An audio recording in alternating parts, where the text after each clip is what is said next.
विश्वव्यापीकरण र विकास, globalisation and development.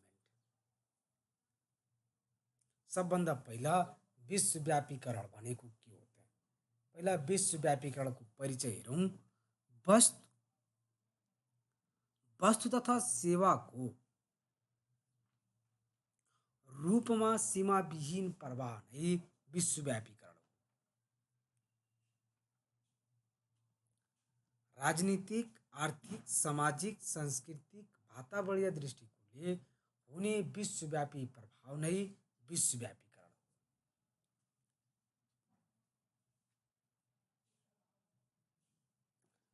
Global as a भिलेजको मान्यता। ग्लोबल नै के हो? विश्व नै एउटा के हो? गाउँ हो। मान्यता नै ग्लोबलाइजेसन हो। भौगोलिक सीमाको अन्त हो। प्रविधिको एकाकार हो। अर्थतन्त्रको साटफेर हो। विचारको प्रवाह हो। भूमण्डीकरण हो। विकासको चमत्कार हो। यो एक विश्व स्तरीय के हो? प्रभाव हो। जोन पेजका अनुसार विश्वव्यापीकरण भनेको ओसाकादेखि टोकियोसम्म चल्ने बुलेट ट्रेन हो, जुन छुट्यो भने गइहाल्छ, फेरि तिमीले समात्ने गुन्जायस हुँदैन भनेका छन्। अब ग्लोबलाइजेसन भनेको ग्लोबल एज अ भिलेजको मान्यता आयो। अर्को भनेको हामीले नेपालमा ब्रेकफास्ट, युरोपमा लन्च, अमेरिकामा डिनर गर्न सक्ने पुरानो युगको अन्त र नयाँ युगको सुरुवात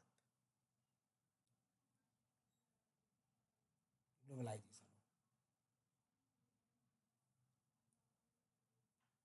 ग्लोबलाइजेसनको मिनिङ यदि हेर्ने हो भने शाब्दिक यस्तै हेरौँ।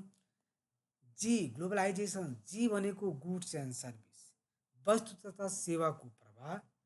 एल फर लोकलाइजेसन भर्सेस ग्लोबलाइजेसन, स्थानीय तथा विश्वव्यापीकरण। ओ भनेको अपर्च्युनिटी, अवसर। बी भनेको ब्यालेन्स, सन्तुलन। ए भनेको एड थ्रु ट्रेड, व्यापारीद्वारा सहयोग। लिबरलाइजेसन, उदारीकरण, राज्यको नियन्त्रण र हस्तक्षेप खुलो बनाई निजी क्षेत्रको सहभागितालाई वृद्धि गर्ने कार्य। आई भनेको इन्टरडिपेन्डेन्सी, अन्तर्निर्भरता। यस मिन्स सेटिस्फ्याक्सन, सन्तुष्टि। ए मिन्स एडभान्समेन्ट, विकास। टी भनेको टेक्नोलोजी ट्रान्सफर, प्रविधि हस्तान्तरण। आई भनेको इन्स्ट्रुमेन्ट, उपकरण, साधन। ओ भनेको अप्टिमाइजेसन, आदर्शवाद। र एन भनेको नेटवर्क, सञ्जाल। यी सबैको समग्र रूप नै के हो? ग्लोबलाइजेसन हो। विकासको उन्नत अवस्था जहाँ पुँजी, प्रविधि, श्रम, कच्चा पदार्थ, सूचना, परिवहन, वितरण र बजारीकरण सबै विश्वव्यापी स्तरमा एकीकृत वा के हुन्छ? अन्तर्निर्भर रहन्छ। विश्वव्यापीकरण भनेको संसार नै एउटा के हो? घर हो, एउटा गाउँ हो। विश्वव्यापीकरणका आयामहरू, डाइमेन्सन अफ ग्लोबलाइजेसन हेर्ने हो भने यसको राजनीतिक आयाम छ। जति पनि आयाम हुन सक्छ, लेख्न सक्ने पर्यो, डिफाइन गर्न सक्ने पर्यो। जस्तै राजनीतिक, सांस्कृतिक, राजनीतिक आयाम छ। राजनीतिक आयाम भनेको राज्यहरू बीचको अन्तर्निर्भरता, विश्व शान्ति, मानव अधिकार,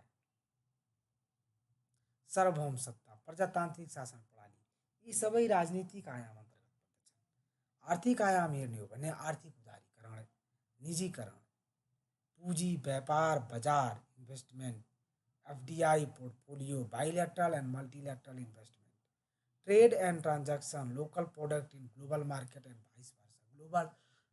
global product in local market, local product in global market. आर्थिक आयाम, आर्थिक डाइमेन्सन, आर्थिक आयाम। सामाजिक आयाम हेर्ने हो, भाषाको प्रभाव, इङ्ग्लिस, चाइनिज, अरबी, फ्रेन्च, स्पेनिस इत्यादि। खानामा प्रभाव, शिक्षाको प्रभाव, स्वास्थ्यमा प्रभाव। सांस्कृतिक आयाम हेर्ने हो भने धर्मको प्रभाव, संस्कृतिको आदान प्रदान प्रभाव, जैसे क्रिस्चियन, मुस्लिम, हिन्दू, बुद्धिज्म, वेशभूषा, रीतिरिवाज, रहन सहन, चाडपर्व, यति सबै डाइमेन्सन हो। यसको थुप्रै आयाम हुन्छ। राजनीतिक आयामले हेर्ने हो भने आर्थिक आयाम हेर्नु भने सामाजिक आयाम, सांस्कृतिक आयाम, त्यसै गरी वातावरणीय आयाम, क्लाइमेट चेन्जको कुरा आयो, biodiversity, ozone layer depletion, global warming, environment pollution, green energy, carbon trade, ecosystem conservation of wild life.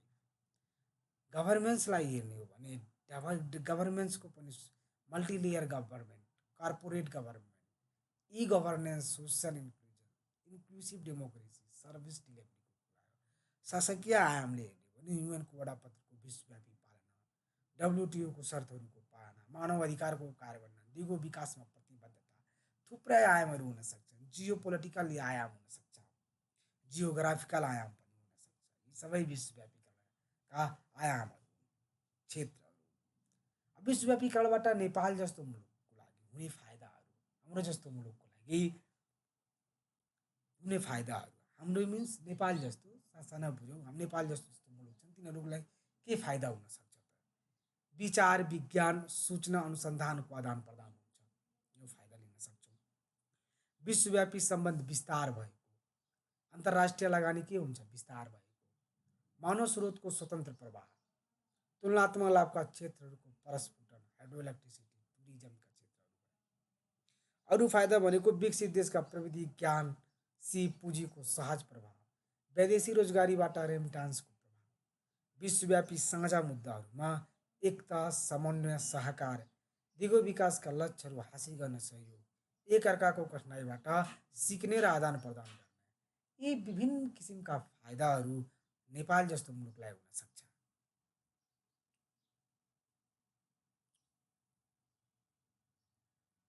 विश्वव्यापीकरणमा Nepal जस्तो मुलुकको लागि हुने बेफाइदाहरू, अघि हामीले फाइदा हेऱ्यौँ, अब बेफाइदा के हुन सक्छ त? गरिबी, बेरोजगारी र असमानता के हुन बढा हुन सक्छ, बढाउन सक्छ। प्रतिभा तथा श्रम के हुन्छन्? पलायन हुन्छ, ब्रेन ड्रेन, मसल ड्रेन। सबभन्दा खतरा भनेको यही हो, प्रतिभा तथा श्रम के हुन्छन्? पलायन हुन्छन्। केही पैसाको लागि, केही सुविधाको लागि देशबाट जब शक्ति, ब्रेन र मसल जब ड्रायन हुन्छ नि, त्यहीबाट देशलाई हुने क्षति भनेको अर्बौं खर्बौंको क्षति हुन्छ। सार्वभौम सत्तामा आँच आउने, सरकारको निर्णय क्षमतामा के हुन्छ? ह्रास हुन्छ। घरेलु तथा साना उद्योगहरूको अस्तित्व के हुन्छ? सङ्कटमा पुग्छन्। स्थानीय उत्पादन कमजोर, प्राकृतिक स्रोत साधनको के हुन्छ? अत्यधिक दोहन हुन्छ। भुक्तानी असन्तुलन बढेर जाने, decrease in production and increase के हुन्छ? कन्जम्सनको कुरा हुन्छ। स्थानीय संस्कृतिहरू लोप भएर जाने, विदेशी संस्कृतिको के हुने? अतिक्रमण हुने। अहिले के छ? ह्याप्पी बर्थडे केक काट्ने, क्रिसमस डे स्कुलमा पनि लागु हुन्छ। सबै के हो? एउटा समाजको एक पिँढीको पाखण्ड अर्को पिँढीको लागि के हुन्छ? कल्चर हुन्छ, त्यो लोप भएर जान्छ। धर्म संस्कृति, महामारीजन्य रोग व्याधिहरू बढेर जान्छ, जस्तै बोला अस्ति कोभिड-19 हेरौँ, एचआइभी एड्सको कुरा हेरौँ, वातावरणीय जोखिमहरू बढे, जलवायु परिवर्तनका असरहरू, प्रदूषण, मरुभूमिका बढेर जानु, यी सबै बेफाइदाहरू हुन्छन्। नेपाल जस्तो मुलुकलाई हुने सबै बेफाइदाहरू। विश्वव्यापीकरणका प्रभावबाट इम्प्याक्ट के पार्छ? प्रभावको पार्छ। राज्यको सम्प्रभुतामा आँच, परराष्ट्रिय संस्थाहरूमा कठोर सत्र तिनको प्रभाव, राज्यको भूमिका कटौती हुन्छ, विद्युतीय शासनलाई प्रोत्साहन, इन्करेजमेन्ट अफ ई गभर्नेन्स, स्थानीय लोकतन्त्र र सामुदायिक शक्तिको क्षय, नागरिकको जिन्सीकरण, कमोडिटाइजेसन अफ सिटिजन, राति प्रजाबाट साध र साधनको नागरिक केन्द्रित शासन, नयाँ सार्वजनिक सेवाहरू भए। प्रभाव के हुन्छ? 3F, फ्युल क्राइसिस हुन्छ, फुड क्राइसिस हुन्छ, फाइनेन्सियल क्राइसिस हुन्छ। 5 man power, machine, money, material and migration, illegal सबै बढेर जान्छ, प्रभाव हुन्छन्। Climate change, global warming, trade deficit, environmental challenge, technology transfer, poverty, digital divide, organised crime जस्तै human trafficking, terrorism, money laundering, cyber crime यी विश्वव्यापीकरणले पार्ने इम्प्याक्ट प्रभावहरू।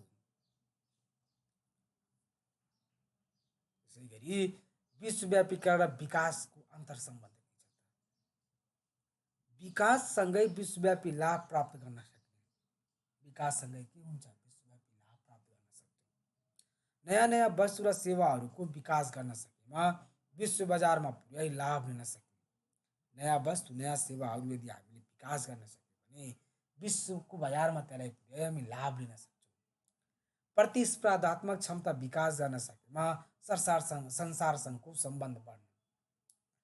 यदि हामीले प्रतिस्पर्धाको क्षमता बढाउन सक्यौँ भने हाम्रो कोअर्डिनेसन कोलाबोरेसन विश्वसँग हुन्छ। समावेशीकरण, मानव अधिकार, लैङ्गिक समानता, लोकतन्त्रका लाभहरूको वितरण जस्ता विश्वव्यापी मान्यताहरू लागू गरी समावेशी विकास कायम गर्न सक्ने। विकासका पूर्वाधारहरू स्थापना भएमा वैदेशिक लगानी भित्राउन सजिलो हुने, डाइरेक्ट प्रपोर्सनल रिलेसन। स्थानीयकरणको विश्वव्यापीकरण तथा विश्वव्यापीकरणको स्थानीयकरण हुन्छ।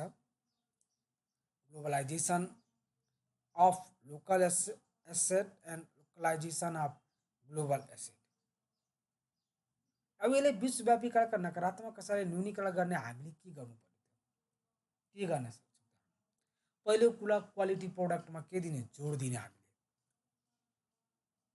प्रतिस्पर्धा क्षमतामा के गर्ने? वृद्धि गर्ने। आन्तरिक स्रोत र साधनको उच्चतम उपयोग गर्ने। औद्योगिक विकास र रोजगारी सृजना, पर्यटन प्रवर्धन र प्रविधिको विकास, खाद्य सुरक्षा कायम गर्ने, प्रतिस्पर्धात्मक क्षमतामा वृद्धि गर्ने, अन्तर्राष्ट्रिय क्षेत्रीय सङ्घ सङ्गठनमा आफ्नो उपस्थिति र भूमिकालाई बढाउने, वस्तु तथा सेवामा विविधीकरण गरिने, निर्यात हुने वस्तुको के गर्ने? पहिचान गर्ने। यी विभिन्न उपायहरू यदि हामीले अपनाउन सक्यौँ भने यबाट विश्वव्यापीकरणबाट हुने नकारात्मक असरलाई हामी के गर्न सक्छौँ? न्यूनीकरण गर्न सक्छौँ। त्यसै गरी विश्वव्यापीकरणका नकारात्मक असरलाई न्यूनीकरण गर्ने उपायमा अरू के काम गर्नु पर्यो त? स्थिर र प्रभावकारी सरकार, राजनीतिक स्थायित्व कायम गर्ने, हामीले निजीकरण र उदारीकरणको सुदृढीकरण गर्ने, स्थानीय कार्यलाई विश्वव्यापीकरणसँग जोड्ने, वैदेशिक लगानी मैत्री वातावरणको सृजना गर्ने, तुलनात्मक लगानी मैत्री वातावरणको योजना गर्ने। हामीले त्यसै अरू भनेको तुलनात्मक लाभका क्षेत्रहरू पहिचान गरी सोही अनुरूप लगानी गर्ने, विश्वव्यापी सङ्गठन डब्ल्युटिओ जस्ता अन्तर्राष्ट्रिय सङ्गठनमा आफ्नो उपस्थितिलाई बलियो बनाउने, खुल्ला उदार अर्थनीतिलाई अवलम्बन गर्ने, सुशासन विद्युत शासनलाई अवलम्बन गर्ने। यी सबै कुराहरू यदि उपायहरू अपनाउन सक्यौँ भने यी विभिन्न उपायहरू यदि हामीले राम्रोसँग अपनाउन सक्यौँ भने, उपायहरू लगाउन सक्यौँ भने हामी विश्वव्यापीकरणका नकारात्मक असरलाई न्यूनीकरण गर्न सक्छौँ। अब विश्वव्यापीकरण र नेपाल, नेपालमा विश्वव्यापीकरणले कहिलेदेखि नेपालले ग्लोबलाइजेसन भयो? सन् 1990 डिसेम्बर 14 युएनको सदस्य भई विश्वव्यापीकरणको मान्यताको के गर्यो? अवलम्बन गरेको।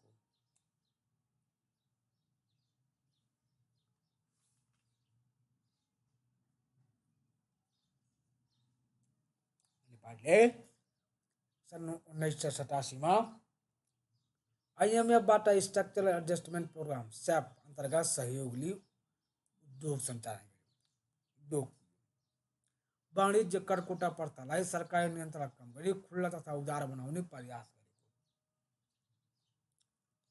1980को दशकमा आएको उदारीकरणलाई नेपालले सन् 1990को दशकमा अवलम्बन गरेको।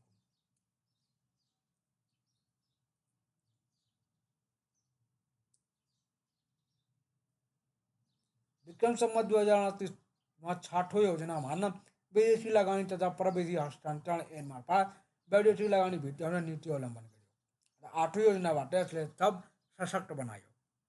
8औं योजनाबाट आर्थिक उदारीकरणमा जोड दिई अर्थतन्त्रमा निजी क्षेत्र र गैर सरकारी क्षेत्रको भूमिकालाई के गर्यो? प्रोत्साहन गर्ने नीति लिएको। त्यसैले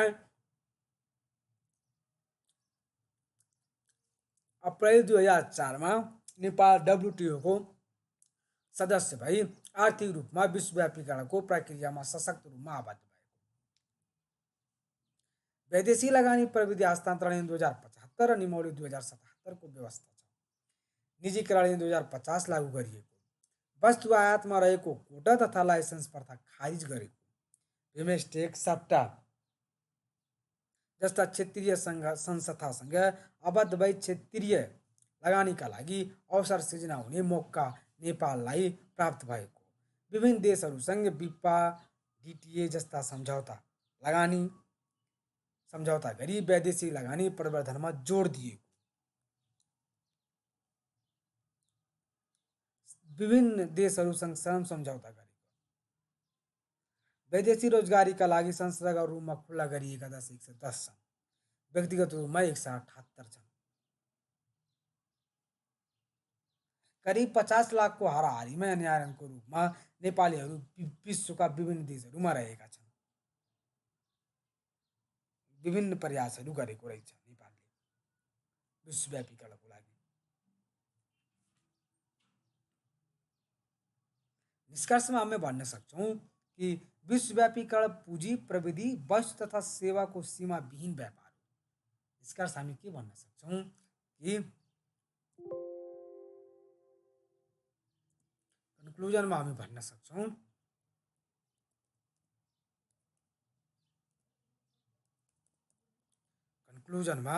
कि विश्वव्यापीकरण पुँजी, प्रविधि, वस्तु तथा सेवाको सीमाविहीन व्यापार हो। राष्ट्रिय अर्थतन्त्रलाई विश्व अर्थतन्त्रसँग जोडिएको हुन्छ। विश्वव्यापीकरणलाई सफल र उपलब्धिपूर्ण बनाउन माथि उल्लेखित जुन गरिएका छन् निराकरणका उपायहरूको समयमै पूर्ण रूपमा कार्यान्वयन गरी बजार र अर्थतन्त्रलाई स्थिर राख्न सकेमा खुल्ला अर्थतन्त्रको माध्यमबाट आर्थिक विकास हुन जान्छ। साथै यो जुन छ डब्लुटिए, बिमस्टेक, सप्टा आदिको माध्यमबाट विश्व बजारमा नेपालको प्रतिस्पर्धात्मक क्षमतामा वृद्धि, गुणात्मक वस्तुको उत्पादन र वस्तु तथा सेवाको विविधीकरण गर्न सकेमा नेपालको आर्थिक विकासमा विश्वव्यापीकरण एक कोसे ढुङ्गा साबित हुन्छ भनेर हामी कन्क्लुजन भन्न सक्छौँ, निष्कर्ष।